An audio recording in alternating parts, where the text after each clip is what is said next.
Now, from Washington, D.C., Raymond Arroyo. Welcome to The World Over Live. The U.S. bishops continue their fight for religious liberty this week with over 43 dioceses and Catholic organizations across the U.S. suing the federal government over the HHS contraceptive mandate. Joining us to discuss the fight is Cardinal Archbishop of Washington, Donald WUERL, and the chairman of the USCCB's Ad Hoc Committee for Religious Liberty, Archbishop William Lori. And later, Father Robert Sirico of the Acton Institute will analyze the big stories of the week and talk about his new book, Defending the Free Market, the Moral Case for a Free Economy. As always, we want you to be part of the program, so get your calls and emails in now. The number, 1-800-221-9460 in the U.S., and internationally 205-271-2980. Or drop us an email, worldover@ewtn.com. Let's get things started. Here's the brief. News from the world over this week.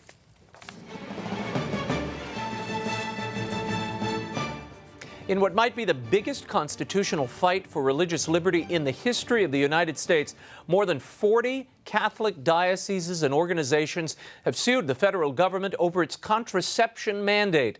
On Monday, 12 separate suits were filed in federal courts across the U.S. The archdioceses and dioceses of New York, St. Louis, Washington, D.C., Pittsburgh, and Dallas were among the plaintiffs, as well as the Catholic University of America, Notre Dame, and Franciscan University of Steubenville. There are now 23 pending lawsuits against the Obama health care law and the contraception mandate. More about all of this in our next segment. You won't want to miss it. Meanwhile, the Vatican's top delegate to the World Health Assembly in Geneva urged governments to respect conscience protections and the work of non-governmental entities in the push for universal health care. On Wednesday, Archbishop Zygmunt Zimowski, head of the Pontifical Council for Healthcare, told the worldwide gathering that universal coverage cannot be the effort of the state machinery alone, and that, quote, support from communities is fundamental. This includes faith-based institutions. The Archbishop also stressed the Catholic principle of subsidiarity and made it plain that public officials should support the efforts of the more than 120,000 Catholic social and healthcare institutions without obliging them to participate in activities they find morally abhorrent. And former Israeli Prime Minister Ehud Olmert on Sunday urged Israeli leaders to relinquish the idea of a unified Jerusalem if they truly want peace. Olmert made the remark on the 45th anniversary of capturing East Jerusalem. He's the first mainstream public official to advance this idea. Olmert contends that years of government neglect have kept the Jewish and Arab sectors hopelessly divided, and that this tragedy will lead to, quote, inevitable political concessions. The comments put Olmert at odds with his successor, Benjamin Netanyahu. Celebrating Israel's control of the city on Jerusalem Day, Netanyahu declared his government was committed to keeping the country's capital undivided. Meanwhile, the Latin Patriarch of Jerusalem is warning of a continuing human hemorrhage of Christians leaving the Holy Land. In an interview with the Zenit News, Archbishop Faud Tual said that the continuing flight of Christians can be attributed to the occupation and the political situation, the difficult conditions of life, and the lack of work and of trust, all stemming from an absence of peace. And back in the U.S., according to a new Gallup survey, identifying oneself as pro-choice seems to be losing its appeal. The poll, released this week, finds that 41% of Americans consider themselves pro-choice. That's an all-time low in the Gallup survey. It dates back to the 1990s, and it's a dramatic 10-point drop from last year. The 10-point drop was also seen among independents and Democrats. Republicans continue to be overwhelmingly pro-life, 72% to 22%. And for only the second time in the survey's history, the majority of Americans now consider themselves pro-life at just over 50%. And the author of the best-selling book and the Academy Award-winning screenplay The Exorcist is calling for an exorcism of sorts at his alma mater, Georgetown University. William Peter Blatty is leading an effort to file a canonical lawsuit against Georgetown for what he believes is the school's failure to live up to the demands of its Catholic identity. Blatty's announcement came on the same day that HHS Secretary Kathleen Sebelius spoke at Georgetown's graduation ceremony. An invitation drew heavy criticism due to her role in the federal contraceptive mandate. Blatty is a 1950 Georgetown grad. He is grieved that, quote, Georgetown almost seems to take pride in insulting the church and offending the faithful, end quote. When we return, the latest on the 12 lawsuits filed by certain Catholic dioceses against the federal government. And are they creating division among the bishops? Cardinal Donald WUERL and Archbishop William Lori join us when The World Over Live continues. Stay right there.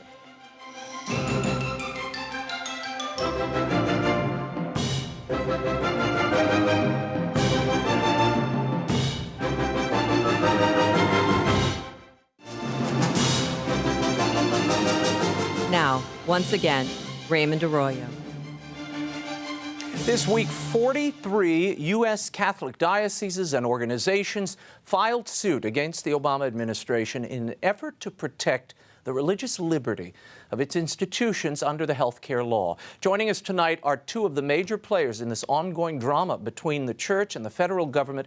Please welcome Cardinal Donald WUERL, the Archbishop of Washington, D.C., and chairman of the Bishop's Ad Hoc Committee for Religious Liberty, the newly installed Archbishop of Baltimore, William Lori. Thank you both for being here. Good to be here. I want to start with something I read in the Los Angeles Times. An editorial suggested that what this lawsuit was really about is bishops trying to keep Catholic women from contraceptives. Archbishop Lori, is that what this is really about? No, it's not about contraception, sterilization, or abortion-inducing drugs. It's not about the church trying to tell anyone to do anything. It's rather about the federal government trying to force its will upon the church. For the first time in history, the federal government is forcing the Catholic Church to fund or facilitate a product that is against its own teachings. And so it is really, therefore, a struggle about religious liberty, protecting our First Amendment rights.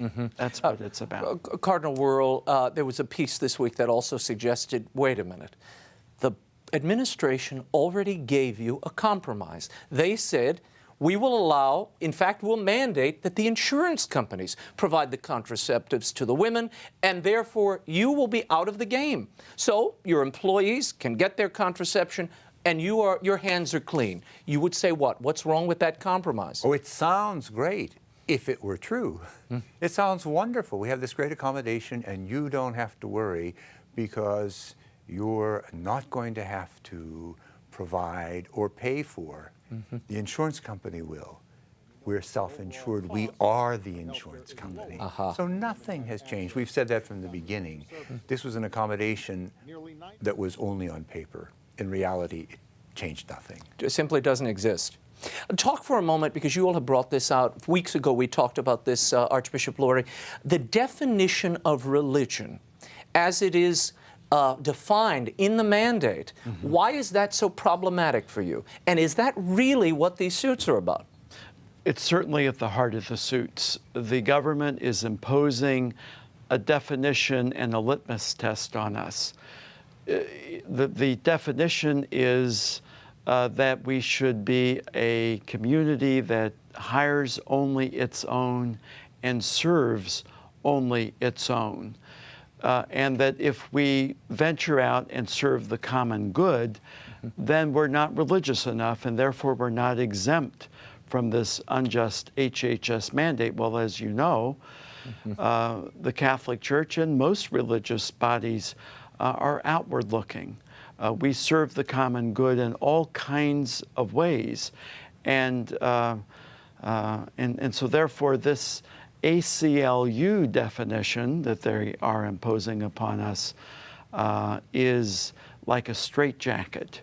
And so we reject it, and we think that has to go off the table, and thus far the administration has been unwilling to take it off the table. Cardinal WUERL, you wrote an op-ed this week in the Washington Post where you described the implications of accepting that sort of definition. What would it mean to the Archdiocese of Washington and other dioceses across the country? Well, when you look at just what we provide here in this archdiocese, we're here in the District of Columbia.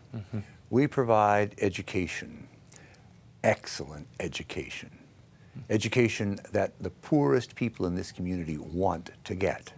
And we provide it for them. 3/4 of the people in our Catholic schools, in these inner city schools, are not Catholic. We're there because we're the best education they're going to get, and it's an opportunity for them to have a future. This mandate says, you're not Catholic. This isn't Catholic, this isn't religious, because you're helping people who aren't a part of your household of the faith. You know, at the heart of this whole struggle is that embedded definition, just as Archbishop Lori pointed out. Embedded in that definition, for the first time at the federal level in the history of our country, is this new definition of what qualifies you to be religious. We've never seen that. You may recall, not that long ago, the same administration attempted to define who ministers are. And the Supreme Court, 9-0, threw it out, saying this is astounding. And now we're just doing the same thing, this time in terms of ministries. I want to play a little bite for you. This is the White House spokesman, Jay Carney. He was asked about this conflict between the bishops and the lawsuits that have now been put forward. And we should say, this isn't just 13 dioceses suing. There are all these other Catholic organizations that are not affiliated with the bishops. They're independent Catholic organizations, universities, social service outreaches. They're also part of these 12 lawsuits in various federal jurisdictions. Here is Jay Carney's response. Listen. Yeah, the policy of the president has outlines, rather that he has outlined, meets two important objectives. One, it ensures that women have access to important preventive services, including contraception. Two, it respects religious liberty. The administration has worked closely with all communities of faith, including officials from Notre Dame and other Catholic institutions, to hear their concerns and promote the common good, and our doors remain open to faith community leaders. Are their doors open to you, and are you in active dialogue with the administration at this point, Archbishop Lori? Certainly the Bishops' Conference has done nothing to cease having discussions with the administration.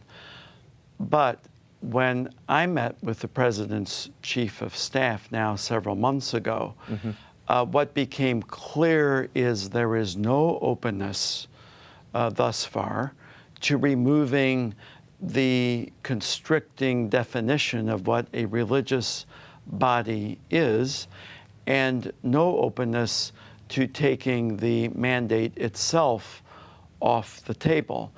And this, when the bishops have supported universal access to health care, this, when the bishops are serving the common good through our dioceses, through our Catholic charities, through our schools, there's just no openness to talk about this. So I would say that the President's pursuing his first goal, which is to make contraceptives and abortifacients universally available, but he is not pursuing the second goal.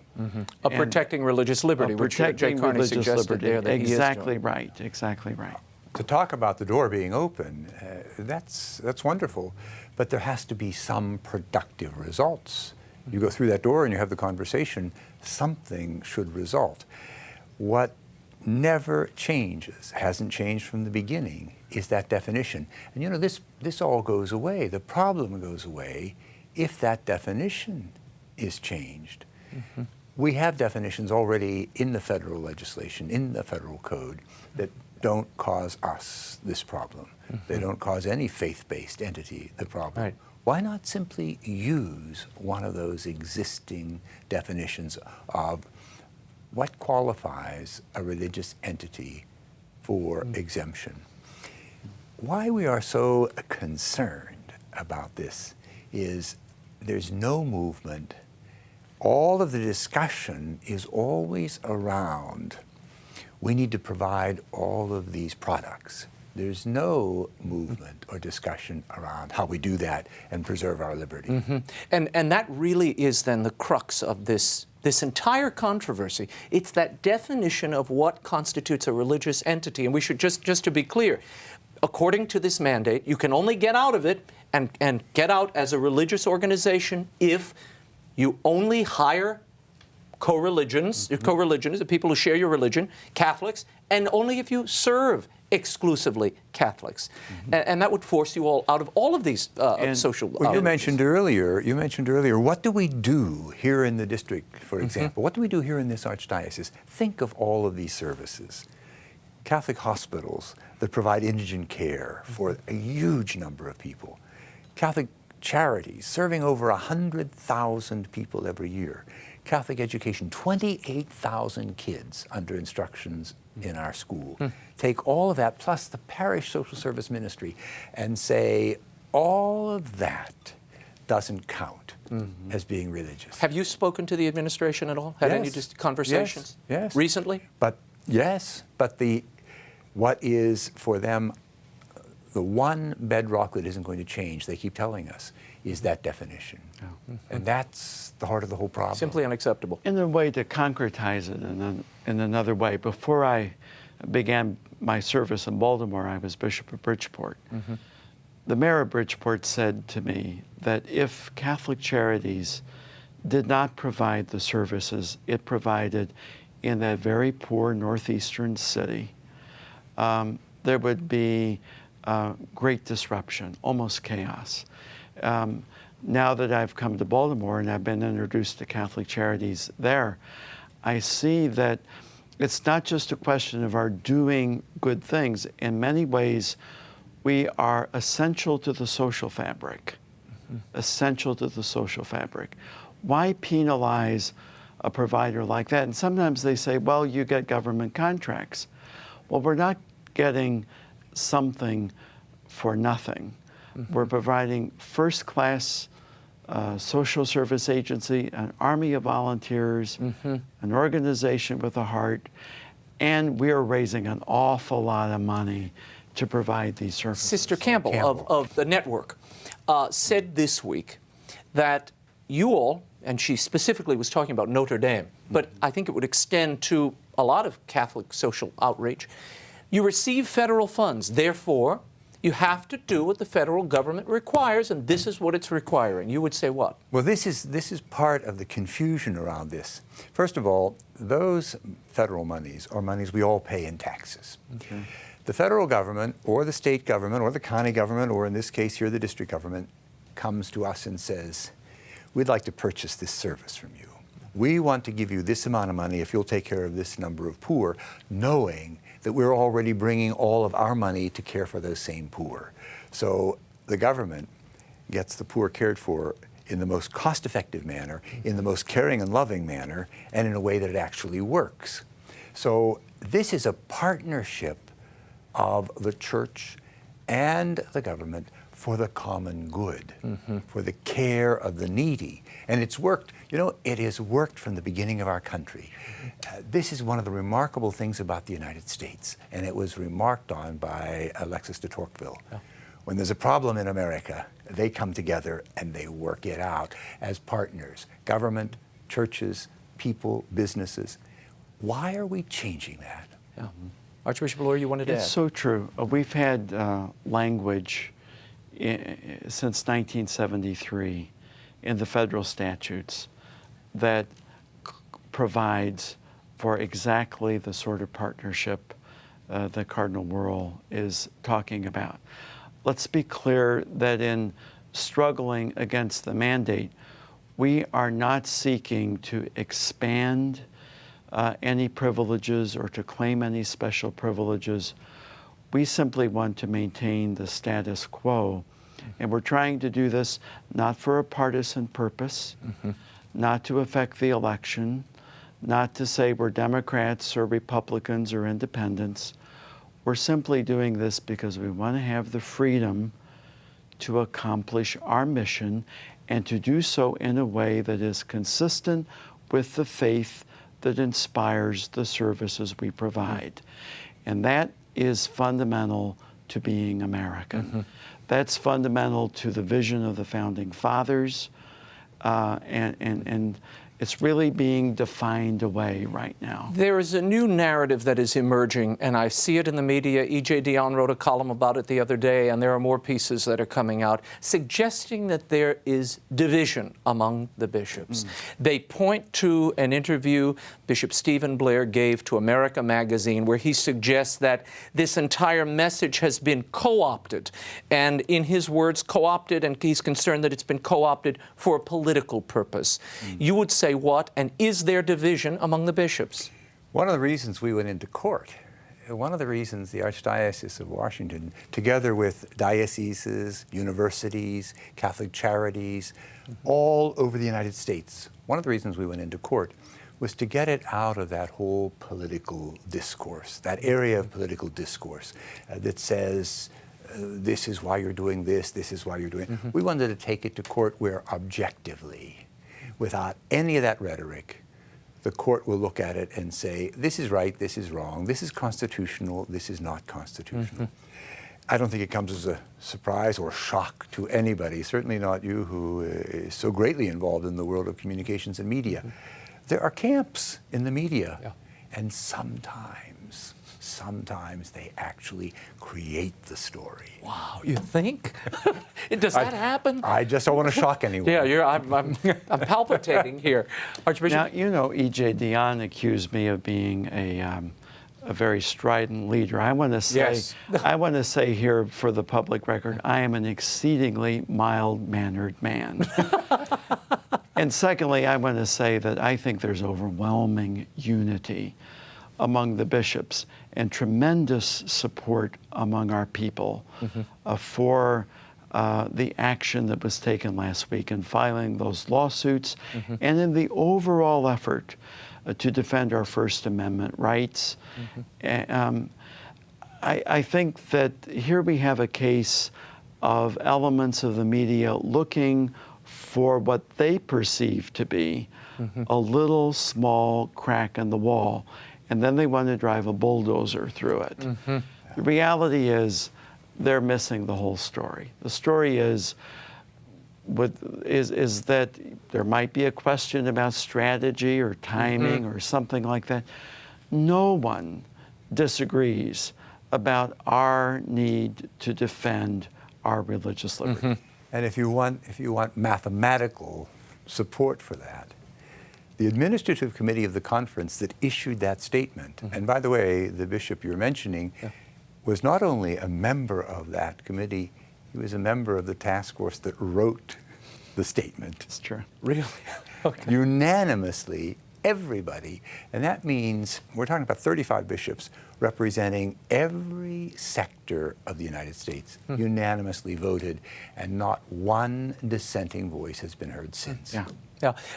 Bishop Blair in this article, and you will hear this no doubt as well, he's suggesting that there be he has concerns about the strategy, and he says there needs to be a wider consultation among the bishops. How wide was the consultation? Was it to the entire administrative committee, 35 members? First of all, it's been clear, yes, it was certainly included the entire administrative committee, but even backing up to our previous discussions, it's been clear from the beginning that we would seek every avenue of defending our First Amendment rights.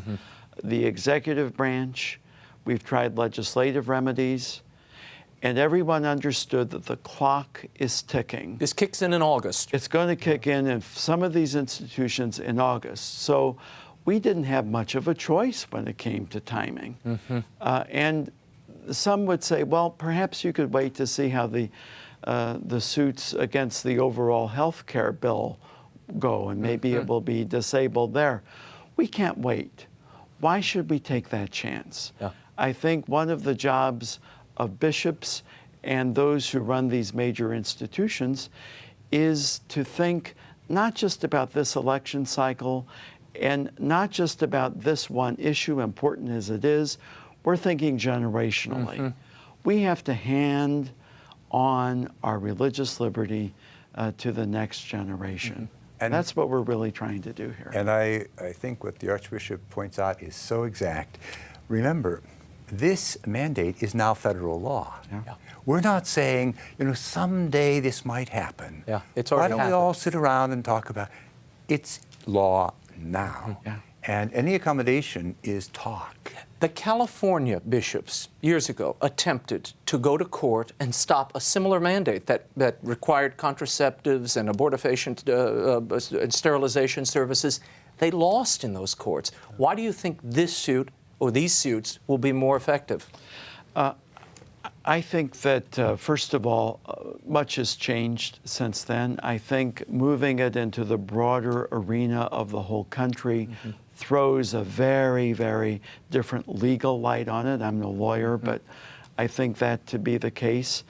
I think also that the entire discussion that has been underway about the HHS mandate has served to clarify matters. I would also say this, that each of the entities that decided to enter into the suit had its own legal counsel, made its own determination, and also calculated the likelihood of victory, so that I would be very, very confident that these entities had made a very good decision, and you're one that made that decision. You're one of the. Why didn't the Archdiocese of Baltimore join the lawsuit? We were certainly in a time of transition. Cardinal O'Brien knew he was leaving. No one knew if I was coming, but when I got there, it was like last week. Yeah. It was a little bit too late to do something about it. But a point that the Archbishop makes, which I think we don't want to have overlooked, and that is,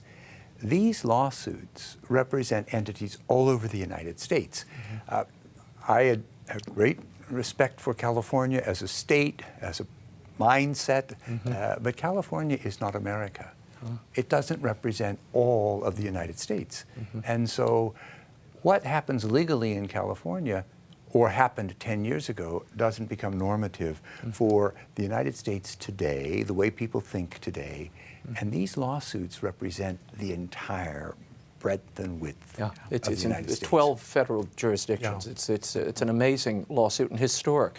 We should talk about the Fortnight for Freedom. These are 2 weeks that the bishops have designated as, I guess you could call it, sensitivity training and prayer about religious liberty, correct? Sure.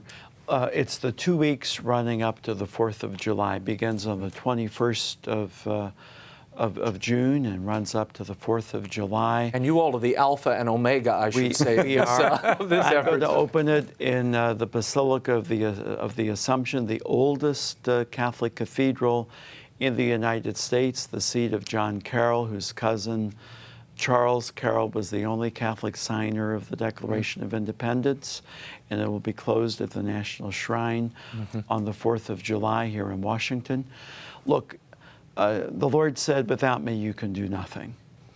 We're coming at this as citizens, but even more importantly, as believers. Prayer is essential. And so in all dioceses, we're going to be seeing prayer services. We're going to be seeing families coming together praying. We're going to see education about what the Church teaches regarding human dignity and liberty, especially religious liberty, and our heritage as Americans. We're going to see ecumenical and interfaith efforts. If you go on the website now, you can already see dioceses laying their plans. We're going to provide ways for conscientious Catholics to contact their elected officials. You're going to see a lot of things happening in that 2-week period, and most importantly, in that 2-week period, we celebrate the feast day of St. Thomas More and St. John Fisher, two saints who were martyred for defending their religious beliefs before the government. So I think this is going to be a very, very important and well-observed 2-week period. And one of the reasons why I think it's so appropriate that we here in the Archdiocese of Washington would be the closing point is because in this Archdiocese, in southern Maryland, this is where the Catholic faith in the English-speaking colonies got started. But here's the lesson. We were the first colony and the only colony to grant religious liberty. That was when we got started in 1634. In 1704, when the government changed and it was no longer controlled by Catholics, the royal governor ordered the Catholic Church closed. And the reason was he did not want the voice of the Catholic Church heard in this colony. That's what he said. The royal governor sent the sheriff locked the church. All these years later, the church has been rebuilt, and I was invited back, this time by the current sheriff and the committee that rebuilt the church. They took the original key, inserted it into the door, unlocked it, and we pushed open the door as a reminder, you can lose your religious liberty. Yeah. If you don't speak up, if you don't stand up, you can lose it. And let me make this point too. Obviously, the HHS mandate put the defense of religious liberty on steroids. But let's be clear about what the larger struggle is. Religious liberty is fragile. It's like a precious object that you have to protect and guard all the time. And the greatest threat, which is only reflected in bad laws, bad court decisions, and bad administrative decisions, is a radical secularism. And the goal of the radical secularism is the same as in the early days of Maryland. It's to push out of the public square religious voices, religious people, religious values, and religious virtues. And what we need to do is to understand what the genuine enemy is. It's a radical, godless secularism. Cardinal WUERL, I have 30 seconds. We had so many emails about this. Kathleen Sebelius, the HHS Secretary, speaking at Georgetown. Your thoughts on what happened there, and was that a slap in the face to the efforts you've been discussing tonight? I think it was unfortunate that there wasn't the sensitivity to the fact that Catholics and people all over this country recognize what that mandate is doing. It was very unfortunate. We spoke out to say that it just was not the right person to have on that campus, because that campus is supposed to be an institutional expression of our faith, our values, the gospel, and what Christ brings to society. Very good. Cardinal Donald WUERL, Archbishop William Lori, thank you both for being here. We will be covering also the entire Fortnight for Freedom. You can get more information on it. That runs from June 21st to July 4th. Visit usccb.org for more. We'll be doing special programming throughout those 2 weeks with bishops, historians, and many others, so don't miss that. My next guest is the president of the Acton Institute for the Study of Religion and Liberty. He's a regular World Over contributor, as well as the author of the new book, Defending the Free Market, The Moral Case for a Free Economy. Please welcome back Father Robert Sirico. Great to have you here, Father. Great to be back. Now, thank you so much. We'll get. I want to get into this book, but what I love about the book is there's a lot of personal stories from your past. Yeah. Tell me about Mrs. Schneider. She was a lady that lived near you, across the window from you in Brooklyn, because the houses were so close, the apartments. What did she teach you about human dignity and, consequently, the free market system? Well, it was a small apartment, and you could actually get out the window and walk right across and borrow something. You know, it was an air shaft to the roof, basically. And Mrs. Schneider was making these wonderful, delicious treats called rucola. And when I went to her and she put some in my hand, and I noticed that running up her arm, there were a series of blue tattooed numbers. And I had no clue what that meant. I went back in the house, and of course the first thing I did was to hide my goodies from my siblings, because I wanted them, and my mom came in, and I sat down with my mom, and I said, why does Mrs. Schneider have these numbers? And it was then that my mother gave me this seminar in moral theology. And here's what she said. She said, you know, when you watch television and you see the cowboys lasso and tie up the steer? And I said, yeah. She said, what do they do then? I said, they brand the steer. And she said, why do they do that?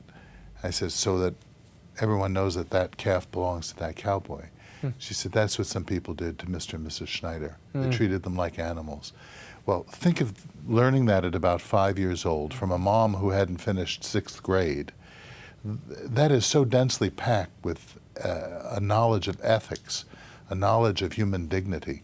And I've carried that with me the rest of my life, the way I've looked at things. Even times when I've been mistaken in some of the ends, I always understood that human beings were unique entities. Now, you were, I think it's safe to say, a man of the left for a number of years. You talk about hanging out with Jane Fonda and rallies. And what was the inciting incident that sort of woke you up and made you realize that perhaps this wasn't the way to go with the sort of socialist bent that you had at the time? I was away from the church too, I should say. I was away from the church for 13 years. I'm a revert to the church.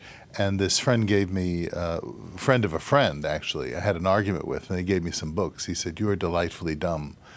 Read these books. And so I began to read and debate with him. And eventually I had 2 conversions.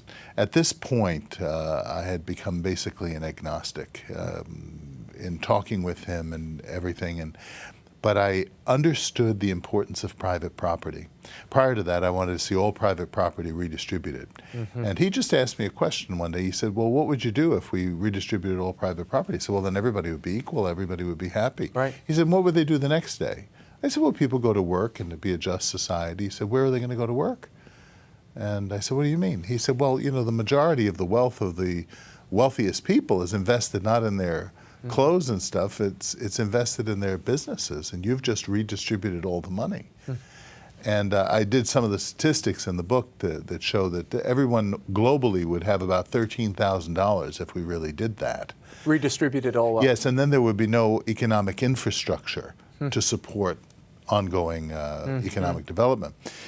So as I began to think about that and the importance of private property, I ended up beginning to think about the nature of the person who owned property and had the right to own property. And it was in my contemplation about humanity that I bumped back into God, came back to the church. There was a crumply old Jesuit philosopher who came to my house one day for no religious purpose at all. He just wanted to see LA and I was going to show him around. And I sat him down. I said, we'll go out to dinner. I said, but could you hear my confession? And bless me, Father, for it's been 13 years since my last confession. And he looked at his watch. We're never going to get to dinner. Talk to me a moment, because the interesting thing here, it really is almost theology of the free market. And I imagine to some eyes, to some viewers of this program, this is going to be controversial. And I want to hear from you, by the way. 1-800-221-9460 is the number if you have a question for Father Robert Sirico. 205-271-2980 is the number internationally. Or you can drop us an email, worldover@ewtn.com. You mention in the book a link between economic liberty and public morality. What is the link? Well, I think the connection is both having to do with the nature of the person. It's necessary that we have freedom, but it's not sufficient. Freedom is just a kind of vacuum, and you have to fill it with something. And unless we fill it with a sense of who we are as human beings, our divine calling, our economic systems can become wobbly. And you can have a free society just so far without having the religious and moral sensibility. I want to get into this whole question of equality, economic equality in the system. This is something President Obama said just the other day. There's been a lot of talk in recent days because you have Mitt Romney, who is someone who's invested a lot of his money, created a lot of wealth, claiming I can create jobs. Then you've got the president saying, no, you can't. Listen to this, and I'd like you to just comment. This is President Obama from the other day. Now, I think my view of private equity is that It is set up to maximize profits. And that's a healthy part of the free market. That's, that's part of the role of a lot of business people. But understand that their priority is to maximize profits. And that's not always going to be good for communities or businesses or workers. There seems to be an implication here that you make a profit, that's not a good thing, and it can actually hurt communities. Well, I think the president's confused on this. Of course, that's the function of business is to make profits. It shouldn't be the purpose of human life. So I think the profit makers have to have a broader vision than just making profits. Right. But that's the purpose of a business. I mean, nobody goes into business to make losses, right? That'd be easy enough to do. Right. But if you're making profits in communities, it means that you're able to hire more people and provide goods and services at lower and more competitive prices. And who does that help first? It helps the most economically marginal people. So it's sad to see an American president speak like that about the economy. What about this whole economic inequality, and that you have the haves and the have-nots? I mean, there's a statistic in the book where you talk about 1% owns 40% of the wealth of the world. Yeah. People look at that and go, that's inherently unjust. You would say what? Well, I think you have to ask the question is, why is that unjust? Just because of the discrepancy? I don't think that's a sufficient reason to say it's unjust, especially if that 1% with that 40% are providing 80% of the wealth, of the productive wealth of economies. What would you do with that money if those entities those people didn't own it? Would you socialize it and have government take that 40%? And does government produce jobs? Yeah. I don't think so. It doesn't have any money of its own. In this book, Father, in your new book, Defending the Free Market, first of all, why does the free market need a defense and a moral defense? Why? Listen to the debates that are going on within the church, I think, first of all, free markets are misunderstood. It's defined only as capitalism, and economics is seen as really being about money. And I make the case in this book that it's about really human beings. It's about human action, about human values. And that's why I think it is imperative to bring morality together with economic decision-making, because the market will always reflect whatever human beings in their free peaceful acting will reflect. That's a quote I have in the book from somebody. And that means there are going to be bad things on the market. And we have to form people well enough to make the choices to choose the good. Because there isn't any inherent virtue, if you will, in the free market system. In freedom, there's no inherent virtue, right? It's a vacuum. You have to choose within the context of freedom, the good or the bad. And what I'm saying is that's where we stand a better chance under a regime of liberty. Because, I mean, people watching might be thinking, and I've seen some emails earlier, you've got investment in China. China's doing horrible things to our religious brothers and sisters. There's not a freedom of religion. There's terrible human rights oppression there. You've got pornography. There's a stock battle right now for certain porn companies that are moving up on the stock market because, hey, there's money to be made. But look what it does to human beings and how it degrades them. So there are cases where the market does indeed lead to... Oh, absolutely. I'm not saying that there isn't. In fact, I'm saying just the opposite. I say it in the book. The market, because it's free, can lead to sin. And what we need to do is counteract that. And the question is how to best counteract that. Do we isolate China and leave our brothers and sisters alone in China? Or do we trade with them and create exchanges and travel and more technological opportunities for people to express? This recent case of the man, the lawyer there, who got out was because of technology that the rest of the rest of the world knew what was going on. And that's the result of the market. Let's talk for a moment about, you worked at one point, you mentioned in the book, at a soup kitchen. And I found this fascinating. Right here in Anacostia. Yeah, right here in D.C. And you came to an understanding working at that soup kitchen that this indeed was an endangerment. Indeed, it was a competition to businesses and poor families in the area. Explain Yeah, it was that. a very uncomfortable epiphany. We worked in the soup kitchen, and we helped the sister who used to get food donated from different parishes. Right. And it was great. I mean, what we did was great. She said, whosoever will may come, don't ask them any questions about why they're there. We just feed them. And we never asked them to do anything. One day, I saw some ladies arrive in taxi cabs, and I wondered, gee, you know, if they have the money for a taxi cab, why are they eating free in a soup kitchen? But, you know, whosoever will may come. But then we went to, my seminary classmate and I went to lunch because the seminary was closed. We knew the kitchen would be closed, so we went to eat at a fish and chips place. And as we were eating, I looked around. There was the man who was sweeping out the place, and the daughter who was cleaning up tables, and the wife was in the back making the fish and chips. And it dawned on me, we are this guy's competition. We're working in a soup kitchen where we don't pay for the food, we don't pay taxes, we don't pay insurance, we don't pay for anything. It's all volunteer. And yet people who have an economic choice to make will choose to come to us over him, and that makes this man and his family more economically vulnerable. They probably had loans out to make this business work, and it's very hard. But there are people, Father, who were coming to the soup kitchen Oh, who, no doubt, absolutely, but we had didn't no know who they economic- were. Yeah. The point is, we didn't know who they were. You didn't ask anything of them. No, we never said, would you help us set up?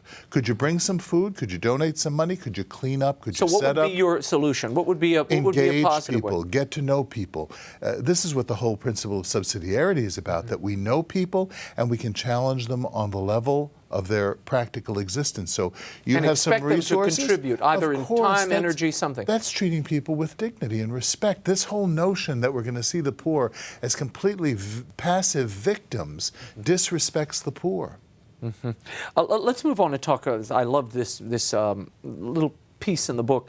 It talked about materialism, and as I read it, I was thinking about your brother, Tony, who was in The Sopranos. The Yes. Sopranos, one of my favorite scripted dramatic shows of all time. It was really a meditation on the excesses of American yes. society and the materialistic focus. Yes, very Don't we much have so. a problem with materialism? Oh, and many would absolutely. say that comes from your free market system. Well, I mean, that's just not true, because, I mean, especially when people don't have very much, they can become very materialistic, very concentrated on it. You see materialism and greed in all societies. You just don't see it in market societies. Right.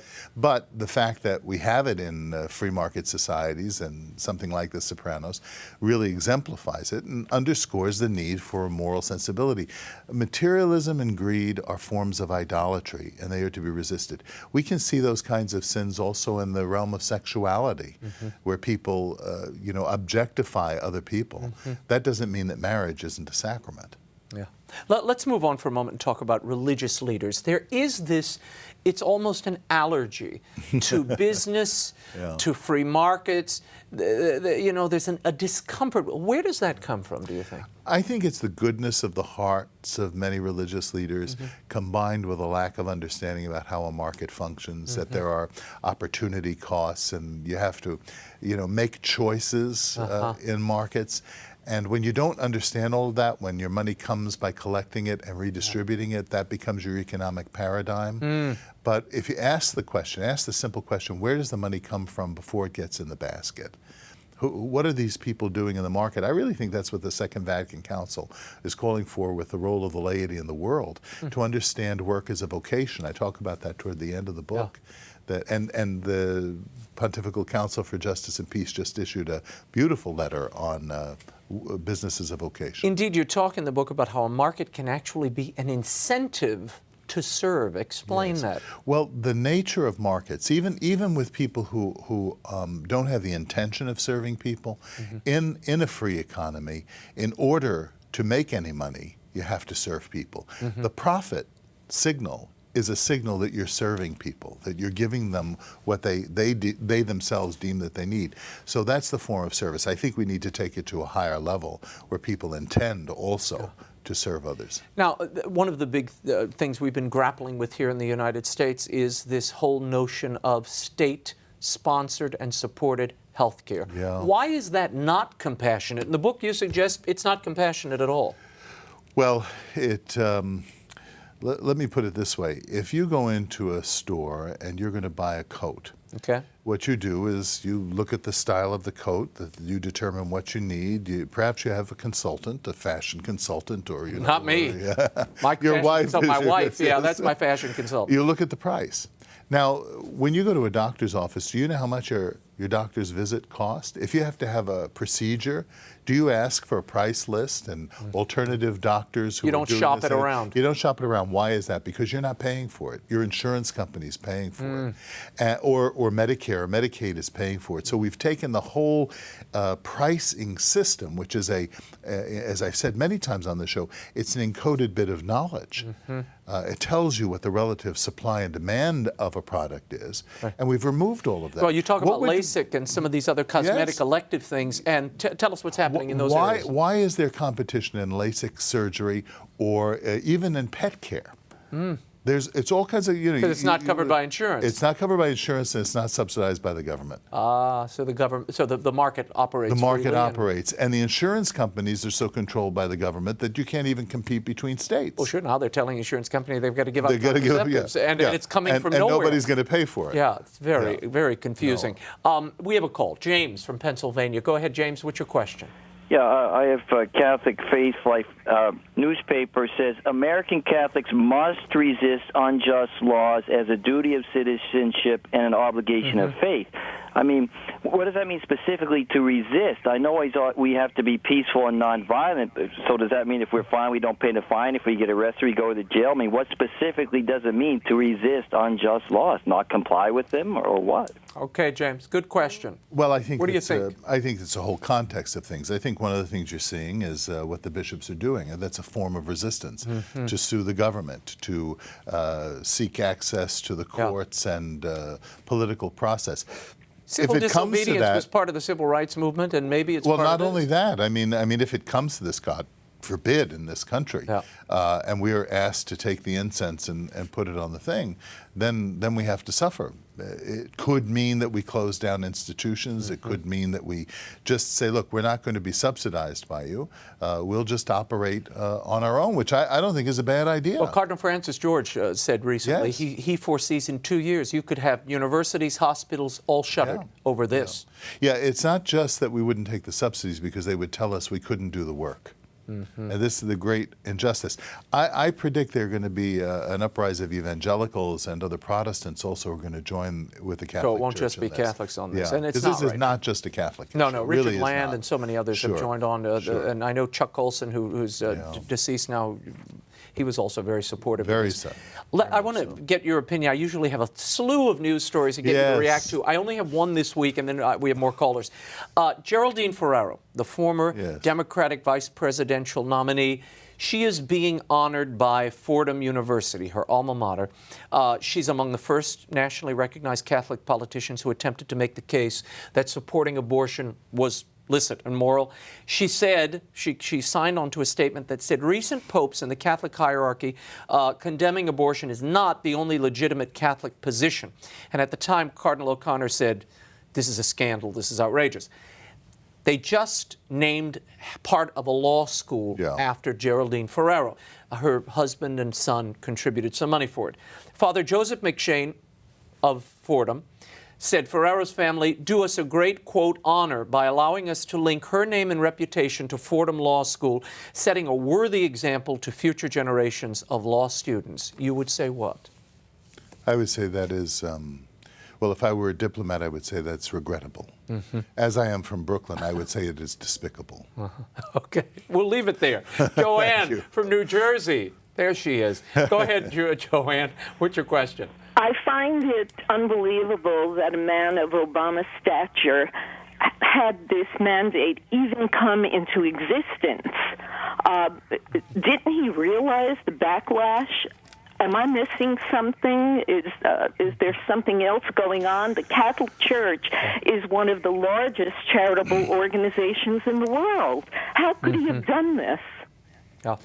Well, you know, this is a very good point, but I think if we look at it, I don't know what kind of political calculations go on in the White House, but if I could imagine, I would say they calculated that there would be enough nominal Catholics, the Geraldine Ferraro type Catholics or the Georgetown or Fordham type Catholics, who would not back the church. You even have now bishops going back on their own votes saying, we don't want to do this, probably because they went back to their constituents. And, so I think we are in the middle of a very critical moment in the Catholic Church in this country.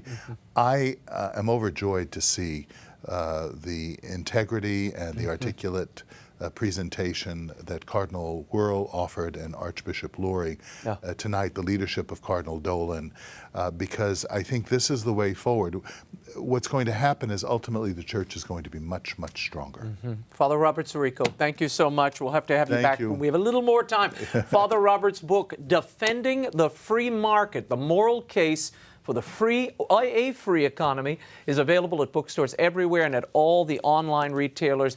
Check it out. It's really an interesting and provocative read, as well as gives you a new perspective, I think, on the free market. Certainly gave me one. For more information on Father Robert, you can always go to the Acton Institute site at acton.org. That's all the time we have. Until next week, you can find updates and the occasional commentary by following me on Twitter and visiting my Facebook page. I just posted an op-ed by Cardinal WUERL and Father Sirico talking about the Paul Ryan budget, which is interesting.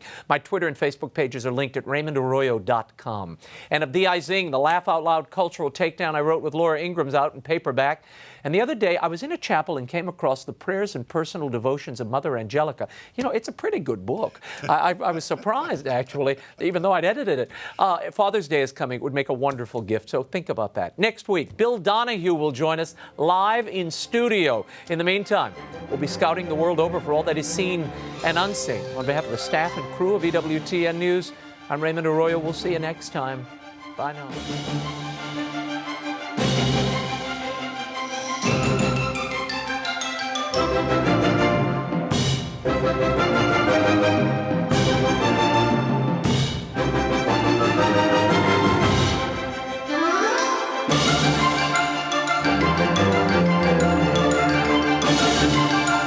Thank you.